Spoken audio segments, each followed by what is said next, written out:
자, 우리 어쨌든 말씀 쫓아 사는 삶이 가장 큰 축복인 것을 깨닫고 아무리 힘들고 어려워도 여러분들이 말씀을 꼭 묵상하셔야 돼요.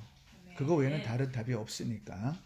그래서 저는 정말 권면해 드리는 것은 신앙생활에는 인내가 굉장히 필요하고 그 인내 속에 말씀이 함께 있게 되면 마침내 하나님께서 어제 말씀드린 대로 순종의 결단으로 행함 있는 믿음을 발을 떼게 될 때 하나님께서 이제 놀라운 축복으로 여러분 삶 가운데 임하는 줄을 믿습니다. 네. 자, 오늘 이제 23장째로 왔어요. 드디어 이제 너무나 아름다운 우리 사라의 죽음에 대한 이야기가 나오고 잘 알듯이 막벨라굴에 매장되어질 때 아브라함이 그 매장지를 사가지고 사라를 묻는 이제 이야기로 오늘 이야기가 끝나는 거죠. 그냥 언뜻 이렇게 읽게 되면은 이게 무슨 의미인가라고 생각할 수 있는데 이 본문에도 굉장히 큰 의미가 담겨 있다라는 것을 여러분들이 기억하시면 좋겠어요. 그래서 다시 정리를 좀 해드리면 12장부터 25장 사이에 아브라함의 이야기는 말씀 쫓아 사는 아브라함의 믿음의 그 여정 속에 우리의 삶을 조명해서 비춰주고 보여주는 거예요.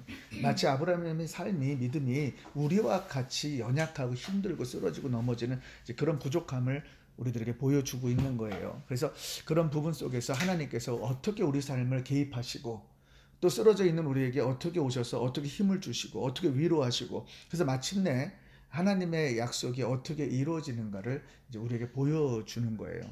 그래서 저는 우리 특별히 이제 성도들 중에 비록 정말 숫자가 중요한 건 아니지만은 이 적은 숫자들이 말씀에만 뭉쳐 있고 말씀 속에서 살려고 아주 작정하고 이렇게 말씀대로 살면 왜 하나님께서 우리 교회에 놀라운 축복을 임하지 않겠습니까? 그러니까 중요한 것은 이 모든 영적인 부분에 어떤 더 나은 환경과 부흥과 어떤 그런 것을 꿈꾼다면 정말 영혼들을 사랑한다면 여러분들이 말씀으로 꼭 붙들려 주기를 부탁을 드리겠어요.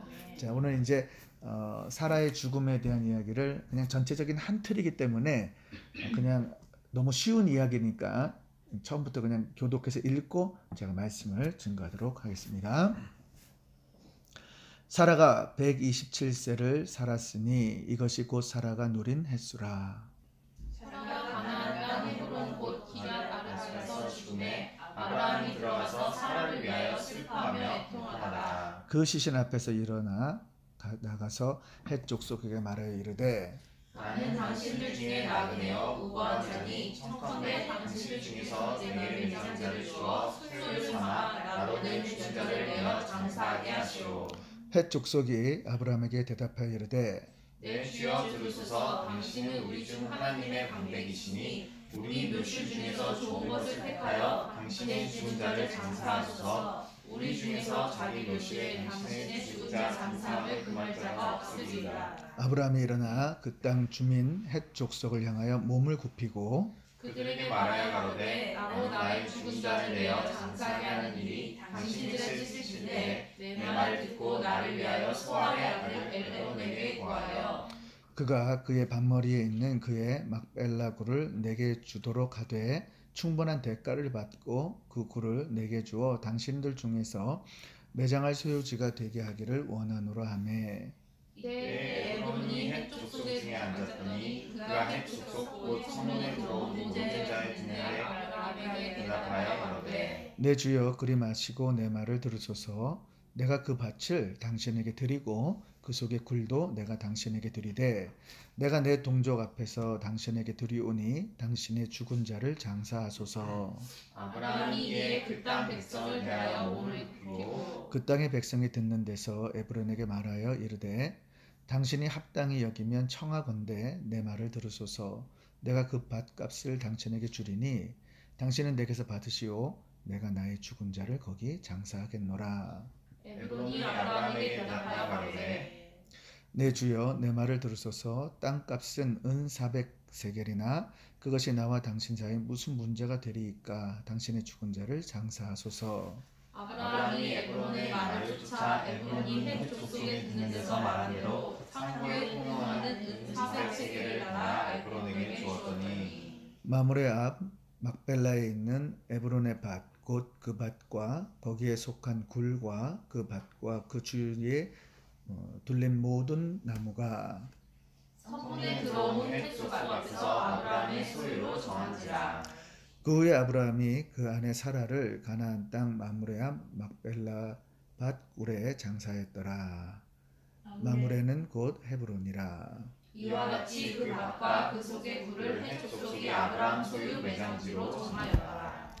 읽은 이야기대로 너무 쉽게 사라가 죽은 후에 그 시신을 매장하기 위해서 막벨라 굴을 이제 구입하는 그 이야기로 전개가 되죠. 오늘 이야기도 이렇게 이해가 되려 그러면 22장의 이야기하고 이렇게 연관이 이렇게 돼야 돼요.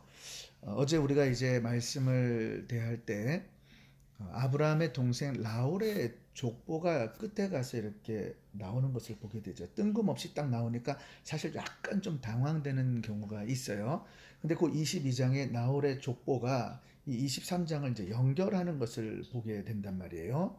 아브라함에게는 이제 데라 아버지가 아브람하고 나홀하고 하란 셋을 낳았다 그랬죠. 롯은 하란의 자식이에요. 하란이 일찍 죽었어. 그러니까 롯이 이제 아브라함이 나올 때 같이 이제 쫓아 나왔단 말이죠. 그런데 이제 이 전체적인 그 맥락 속에 끝에 이렇게 보면은 8사람이 이제 기록이 되어 있는데 거기 잠깐 제가 어제 읽은 걸 보면은 그 마다들은 우수요, 우수의 동생은 부스와 아람의 아비, 그무엘과 게셋과 하소와 빌다스와 이렇게 이런 이름들이 쭉 8이름이 쭉 기록이 되어 있어요. 좀 복잡하기도 하고 이해가 안 되는데 맨 끝에 가서 보니까 이 8사람은 아브라함의 동생 라울의 처 밀가의 소생이며, 그러니까 나홀의 자식 8을 이제 기록해 놓고 부두엘이 리브가를 낳았다 이 얘기를 지금 이제 해주고 싶은 거예요. 그러니까 관심을 이제 리브가로 이렇게 끌고 가는 것을 이렇게 보게 되죠. 그 이유는 이제 사라가 죽을 것을 알고 성경은 이제 그 모든 것들을 딱 연관해서 이제 이야기하는 거죠. 무슨 이야기를 우리에게 하는 건가? 사람은 다 죽기 마련이다. 누구든지 다 죽는 거예요. 그러나 여호와 이레, 하나님은 하나님의 일을 하기 위해서 모든 것을 예비하시는 분이라는 거죠. 그렇기 때문에 하나님과 계획은 또 섭리와 작정은 인간이 죽었다 해서 포기된 것이 아니고 영원히 지속되어지는 거죠. 그리고 이 약속은 이루어지기 때문에 사라가 죽더라도 이제 리브가를 통해서 다시 이삭과 함께 귀한 가정을 꾸려가지고 하나님이 아담에게 주셨던 자손이 번성되는 그 뭇별 같은 것들, 그리고 아브라함을 택해가지고 그 똑같이 주셨던 그 꿈들을 이제 이삭과 리브가에게 이제 하나님께서 펼쳐지는 이제 야곱을 통해 가지고 또 하나님께서 전승해 가지고 이 모든 것들이 이루어진다라는 것을 보여주고 싶은 거죠. 그렇기 때문에 성경은 우리가 말하기를 한치의 오차도 없다라는 거야. 하나님께서 이 모든 일을 이룰 때에 예수가 오는 이 기록을 구약에다 기록한 것, 지난 4,000년 동안의 역사를 기록해 놓았던 이 장구한 역사 가운데 우리에게 보여주는 것은 하나님의 그 예언의 말씀들, 그러니까 성경은 예언으로 되어 있거든. 근데 이 예언으로 되어 있는 것들이 그대로 다 이루어진 거란 말이에요. 그것이 이루어지지 않은 것이 오로지 계시록의 재림만 이루어지지 않았고 그 예수도 4,000년의 장구한 역사 가운데 오셨다라는 것을 우리에게 보여주는 거예요. 그러니까 너희들이 정신을 바짝 차리고 믿어야 되는 것이 하나님의 말씀은 분명히 살아있고 그대로 역사 가운데 증명이 되지 않았느냐. 이 자연 계시와 특별 계시를 통해서 이미 많은 것들을 보여주었는데 이제 최종적인 이것도 그대로 이루어지는 마지막 때 성령의 시대에 사는 우리들이 이것을 못 깨달으면 안 되겠기에 하나님께서 이제 구약과 신약의 이야기 속에 이 옛 언약이 어떻게 신약 속에서 새롭게 성취되어지는가. 사람이 중요한 것이 아니라 하나님의 뜻은 그대로 이루어지지만은 이 사람의 역사적인 배경과 인물들은 바뀔지 모르지만은 하나님의 뜻은 그대로 이루어지는 줄을 믿습니다. 그래서 이제 사라가 127세를 살고 가나안 땅 헤브론에서 이제 죽게 되는 거예요. 헤브론은 기랏 아르바라고도 하는데 교제라는 뜻을 가지고 있어요. 근데 참 신기한 것은 이 성경의 언어의 이름을 보면 재밌는 것이 이 헤브론이 어떤 곳이었어요? 우리가 이제 다 말씀을 들었지만은 정리가 안 되지만 창세기 13장에 보면 하나님이 아브라함을 부르시고 이제 애굽에 가서 누이 팔고 있다가 13장에 와서 롯하고 이제 재산 분할을 시키잖아요. 거기서 하나님 시험하셨다 그랬지. 그걸 시험해가지고 하나님께서 높은 산에 들고 가서 너 묵뼈를 보아라. 저 바다를 모래를 세워 보아라. 그리고 너 앞에 있는 땅을 종과 해를 다 그어가지고 내가 주는지 안 주는지 보라고 했죠. 그러고 나서 거기서 뭘 했냐면 단을 쌓았단 말이에요. 하나님과 교제한 곳이에요. 그 곳에 이제 모두가 묻히는데 이거는 사람만 묻히는 게 아니고 아브라함도 묻히고 요셉도 묻히고 내 해골을 메고 가라. 야곱이 그런 말 하면서 다 가잖아요. 그죠? 메고 가는 그 이야기들 전부 여기에 묻히는 것을 보게 되는 거죠. 바로 사라가 죽은 이 곳은 굉장히 유서가 깊은 곳이라는 것을 우리가 얘기하고 있는 거예요. 그런데 사라가 죽었습니다. 사랑하는 아내가 죽었어요. 2절을 보니까 뭐 너무 슬퍼하고 애통했다라고 이야기하고 표현하고 있죠. 그 이유가 있어요. 유일한 동역자였잖아. 하나님께 부름을 받고 유일하게 동역할 수 있는 사람이 바로 사라였단 말이에요. 사실 13장, 14장에 걸치는 모든 이야기 속에 가만히 들춰보면은 산전수전을 다 겪었단 말이에요. 일단은 뭐 사라는 너무 이쁜 거야. 타고 난 게 이쁜 거예요. 어떡하란 말이에요. 너무 이쁜데. 그러니까 모든 사람들의 그냥 관심이 있으니까 애굽의 바로 왕도 또 이 아비멜렉도 다 관심이 있어가지고 어떻게 해서든지 아내를 막 취하고 싶었단 말이에요. 그때 어떻게 아브라함이 사라한테 뭐라 그래요? 나를 뭐라고 부르라 그래? 오빠. 오빠의 원조가 누구야? 사라. 누가 만들었어? 아브라함. 진짜라니까. 이게 오빠 있을 거 아니에요. 남편인데 오빠 있을 거 아니야. 그래서 오빠가 여기서부터 나왔다는 거를 여러분들이 기억하시기 바래요. 그런데 이 사라가 어느 정도로 현모양처였냐면 아브라함을 주로 불렀다 그랬어요. 우리가 이제 그 베드로전서에 보면은 뭐라고 되어 있냐면 사라가 남편을 주로 부르고 또 남편을 순복함으로 선을 행하고 자기를 단정했대요. 이 말은 남편이 무엇을 하든 어떤 행동을 하든 그냥 다 순종했다는 이야기고 순종했다는 이야기고 늘 좀 단정하고 좀 선을 행하고 이러면서 좀 순복하는 그런 아내들이 되기를 주의 이름으로 축원합니다. 정말 남편이 지질이 못났던 어쨌든 하나님이 쓰시는 종이고 하나님 쓰시는 남편이고 그런 여자들이 잔소리를 하지 말고 단정하고 순복하라는데 괜히 오빠 그러는데 결국 오빠는 무슨 오빠의 동생 취급하고 상처 이제 또 막 올라오는 거예요. 이제 그렇잖아 실질적으로. 그러니까 제발 말씀 따라 사시기를 주의 이름으로 축복합니다. 그런데 이제 무슨 일 없죠. 오늘 내가 이제 작정하고 온 거지 여기 지금. 내가 스트레스 풀 때는 여기밖에 없으니까 작정하고 온 거야. 그런데 죽을 때까지 가나안 땅을 주겠다라고 하는 약속을 했어. 근데 땅을 안 주는 거야. 한 평도 없는 거예요. 기가 찰 노릇이에요. 사라가 죽었는데 묻어야 되는데 땅도 없는 거죠. 그런데 정말 사라는 남편이 하자는 대로 하고 그리고 불평 없이 그냥 순종만 했어요. 그러나 너무너무 그런 뛰어난 미모 때문에 참 많은 어려움이 있었습니다. 65세의 부름을 받고 아브라함하고 62년을 같이 살았더라고. 우리 아내하고 저도 30년 살았는데 진짜 지금도 이렇게 뒤돌아보면은 한 1, 2년 전에 우리가 처음 만났었던 것 같아요. 근데 어느덧 세월이 지나가지고 이렇게 돼버렸는지 나도 깜짝 놀라는 거야. 근데 저도 자꾸 정신이 차려지는 게 또 다시 남은 인생을 생각해 보니까 제가 30년 후면은 지금의 김 목사님 나이에 오더라고. 근데 그 30년이라는 시간이 너무 후딱 갔기 때문에 또 후딱 갈 거란 말이에요. 그러면 내가 따져봤더니 그때 이 아이들의 나이가 이제 30, 이제 8, 9, 뭐 40이 가까이 되는 거야, 쟤네들이.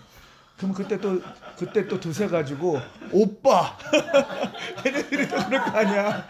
오빠 다 부모한테 배운 것 때문에 그 어머니들한테 배운 것 때문에 오빠 할 거 아니야. 그러니까 그렇게 하면서 이제 배운 대로 그대로 할 거 아니에요. 그러니까 그 교육이 굉장히 중요한 거지. 어쨌든 이제 그 사라가 이제 죽으면서 이삭도 그렇고 아브라함도 그렇고 큰 충격에 이렇게 빠졌을 거예요. 그러나 이제 장사를 지내야 되는데 장사를 지낼 수가 없으니까 아브라함이 헷족 속에게 찾아가는 거죠. 이제 가가지고 이제 그 사라를 묻으려고 하는데 여기가 고향 땅이에요. 지금 남의 땅입니까? 객지지 객지. 그러니까 객지란 말이에요. 남의 땅이란 말이에요. 그렇기 때문에 우리가 이제 저도 그런데 미국에서 살다가 사실 한국 가고 싶습니다. 나중에 죽으면은 제 시신이 한국으로 갔으면 좋겠어. 뭐 그때 우리 아내가 나를 태울지 뼈를 가를지 내가 잘 모르겠는데 근데 내가 먼저 해야 되는데 어떻게 할지는 잘 모르겠지만 어쨌든 묻힌다면은 한국에 가서 묻히고 싶어. 고향이니까. 그래서 우리가 객지에서 죽으면은 보통 이제 객사한다, 항사한다 뭐 이런 말 하잖아요. 왜냐면 그것이 이제 다른 데서 죽으면은 불행한 일을 맞이해서 죽었다 그런 의미 때문에 이제 이런 단어를 이제 쓰는 거죠. 근데 어쨌든 중요한 것은 비록 가나안 땅은 객지지만은 하나님께서 본인을 통해서 후대들에게 약속한 땅이기 때문에 이제 이곳이 나의 본 고향이라는 거예요. 자, 무슨 의미를 줍니까? 저와 여러분들이 이곳을 다 떠나게 되면 본향은 이곳이 맞는데 실질적인 본향이 어디예요? 예, 천국이 되는 거죠. 그래서 중요한 것이 이제 아브라함이 떠났던 그곳과 이 가나안 땅에 현재 있던 곳은 계산 덜 이상으로 2000리 정도가 떠났다는 거죠. 그러나 내가 너에게 묵별보다 가나안 땅을 준다 그랬는데 그때 이 순간까지 한 땅도 받지를 못하고 어쨌든 아브라함은 그 상태에서 이제 주님 품으로 가게 되는 거죠. 그러나 하나님이 약속하신 땅이었다는 뭘 가지고 있어? 예, 언약, 또 다른 말로 믿음을 갖고 지금 순종의 발을 띄고 있는 모습을 우리에게 지금 보여주고 있는 거죠. 그리고 가나안 땅은 후대들에게 주기 때문에 아브라함의 꿈을 보여줬어요. 무별처럼 수많은 모래처럼 종가행을 다 구웠을 때 입을 벌리는 만큼 다 채워주는 것을 하나님 아셨기 때문에 이것을 후손들에게 줄 거라는 것을 알고 있었단 말이죠. 그러면서 아브라함을 여기서 뭐라고 표현했냐면 나그네요, 우거하는 자요 이렇게 말했어. 우리 인생은 나그네 인생이야. 나그네 인생. 인생은 나그네 길. 정말 우리는 인생은 나그네 길이에요. 그런데 아브라함이 굉장히 거룩한 삶을 산 것을 보게 되는 거죠. 그런데 이 아브라함이 이런 거룩한 삶을 살 때 어떤 신앙을 가지고 있었는가? 아브라함이 어느 순간에 이제 이삭을 받고 나서 믿음이 갑자기 확 자랐어. 그래서 22장에 아주 그냥 극치를 이뤘던 것을 우리가 보게 된단 말이에요. 이삭을 바치려고 완전히 순종하고 결단하고 칼로 내려칠 때에 하나님께서 살리실 거라는 부활 신앙을 갖고 있었단 말이에요. 어제 이 본문하고 어제 본문이 연결되는 게 부활 신앙인데 이제 어디서 우리가 보여주냐면은 3절을 한번 보세요. 3절에 볼 때 읽어봐요. 시작. 그 시체 앞에서 일어나 나가서 햇쪽 속에 말하여 가로되. 아브라함이 이제 죽은 사라를 이렇게 보는 거야. 이렇게 보면서 죽은 시체를 이렇게 보다가 이렇게 보면서 일어났다라는 거예요. 이제 이 표현을 지금 하는 거거든.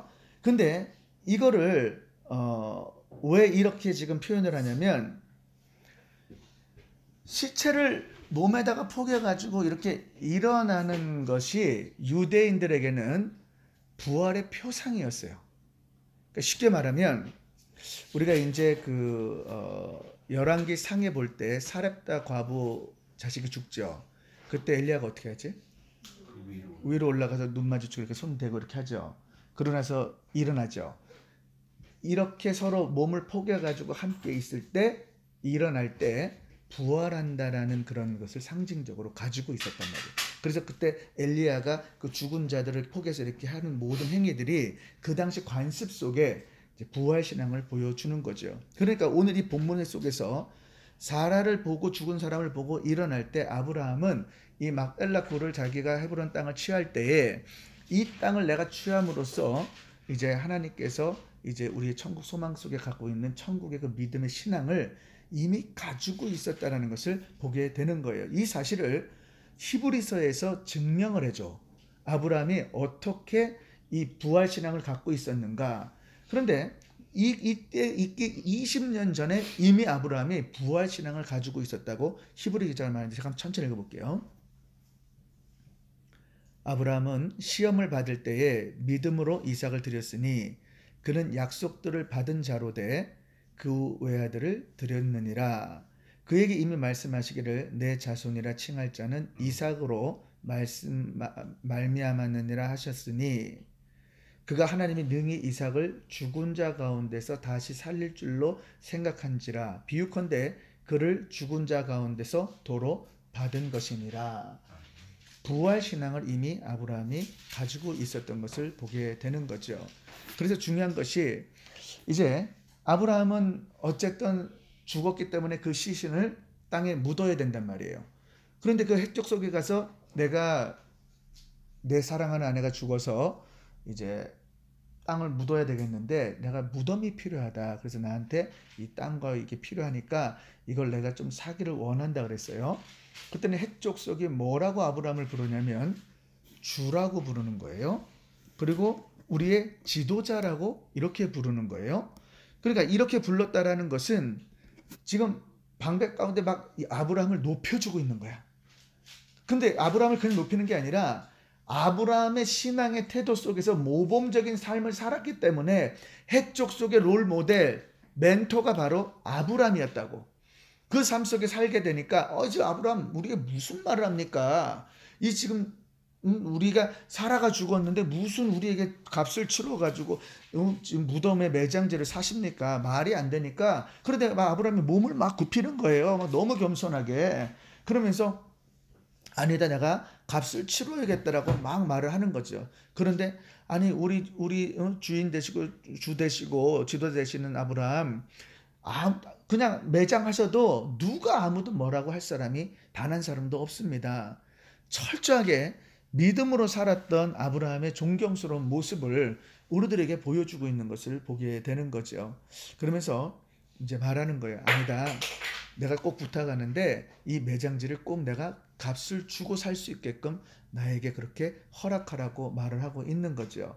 그럴 때 그 주인이 이제 에브론이 있는데 그 에브론이 그 이야기를 듣고 들어오면서 사람들이 다 듣는 데서 지금 아브라함 무슨 소리 하시냐고 내 주여 그러지 마시옵시고 그냥 거저 가시옵소서. 그러니까 아브라함이 이게 지금 얼마 정도 되느냐 그랬더니 은 400 정도 된다고. 사실은 은 400이 큰 돈이었단 말이에요. 근데 더 돈을 주서라도 아브라함은 그 돈을 치르고 이제 사겠다라고 끝까지 이제 고집을 피우는 것을 보게 되는 거죠. 그냥 왜 받을 수 있었는데 왜 그랬을까? 그 이유가 있단 말이에요. 첫 번째는 만약에 그것을 받으면 헷족 속에게 빚진 자가 되는 거죠. 그러면 하나님과 관계가 무관해져 버리죠.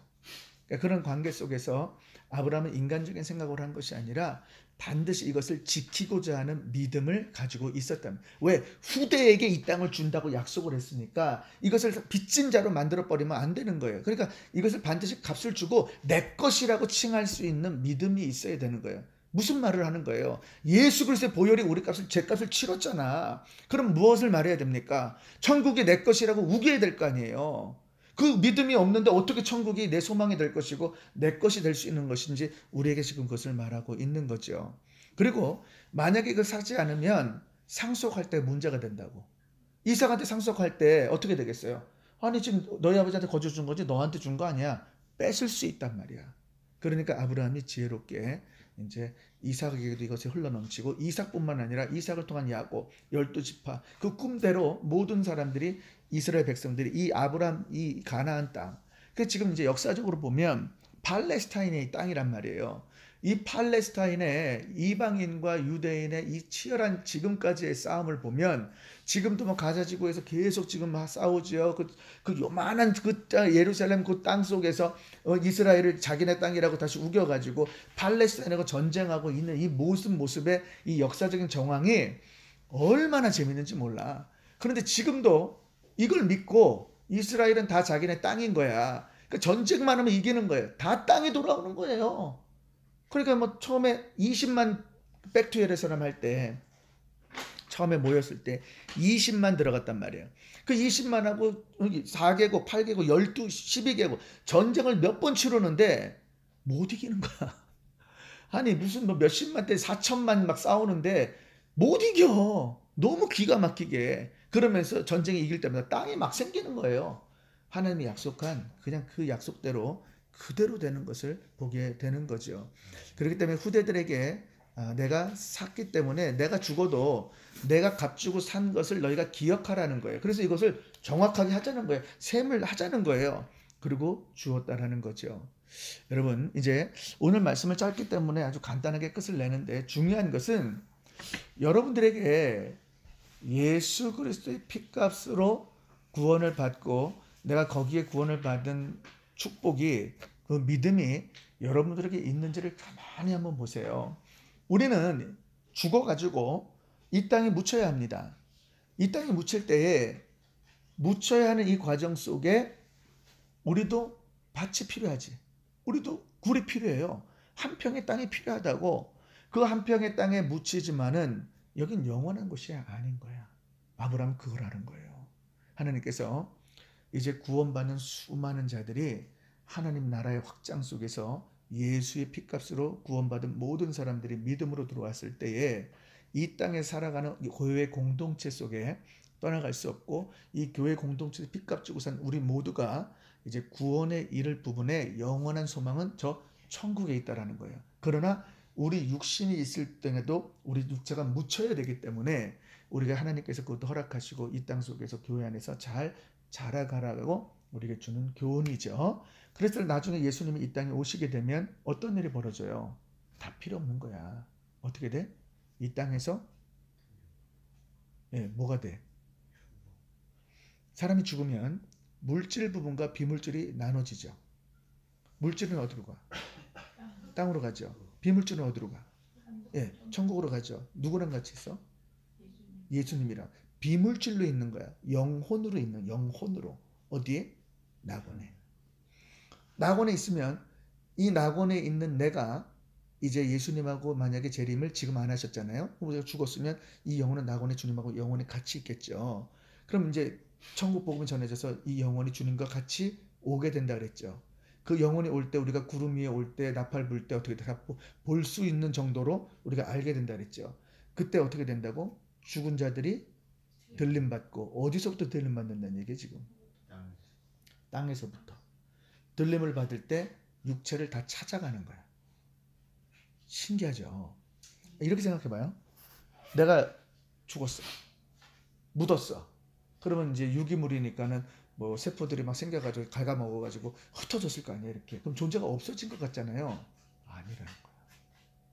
이게 영광체로 일어날 때 육체가 다시 살아날 때 이 세포들이 다 다시 살아나가지고 육체로 살아나는데 이게 부활하는 영광체로 바뀌어가지고 살아나는 몸으로 다시 재결합을 하게 되는 거야. 그게 예수님의 재림이에요. 그래서 우리에게 무엇을 교훈을 하냐면은 이 마지막 때에 여러분들이 부활신앙이 없으면 다 거짓인 거야. 왜 우리가 죽음을 두려워합니까? 이제 이번 주 설교야 이게. 왜 우리가 지금 죽음을 두려워하냐고. 부활신앙이 없으니까 지금 두려워하는 거예요. 예수님 부활한 거 다 믿는데 내가 부활할 게 안 믿어져. 그리고 성경의 말씀으로 몰라. 어디 구절에 뭐가 들어가 있는지, 왜 지금 물질에 어디로 가 있는지, 왜 지옥에 불신자들이 가 있으면서 왜 2번을 죽는지, 이제 이런 부분들을 말씀으로 정리를 못 해놓으니까 불안한 거죠.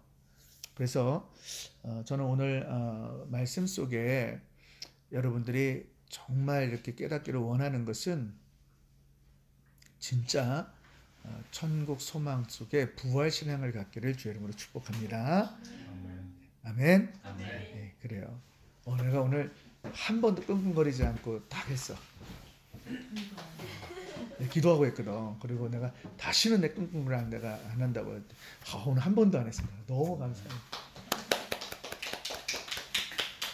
목사님, 주의 손에 말씀 속에 찬양 가사도 부활신앙을 얘기하는 거예요? 이제 그거는 뭐 부활신앙이라고 얘기할 수는 뭐 이렇게 하기는 좀 그렇지만은 우리들의 신앙 속에 신앙의 고백이 그러니까 주의 손에 그 발을 포개고 예수님의 핏값으로 사는 내가 늘 내 속에 십자가를 되새기고 나를 예수의 보혈 가운데 매일 십자가의 못을 받고 내가 죽어야 예수님이 사시는 거잖아. 그러니까 주의 손을 포개고 발을 받고 해서 그 가사를 잘 음미해 보면 우리가 주와 함께 살기 위해서는 내가 주와 함께 이렇게 연합이 돼야 되는 걸 이야기하는 거지. 그리고 실질적으로 우리가 연합이 되어 있고, 근데 연합이 되어 있는 우리들의 삶 속에 집사님 저기 말씀은 여기로 다시 들으시기 바랍니다. 오늘 아주 좋은 이야기를 했어요. 전세 집사님 이야기를 했는데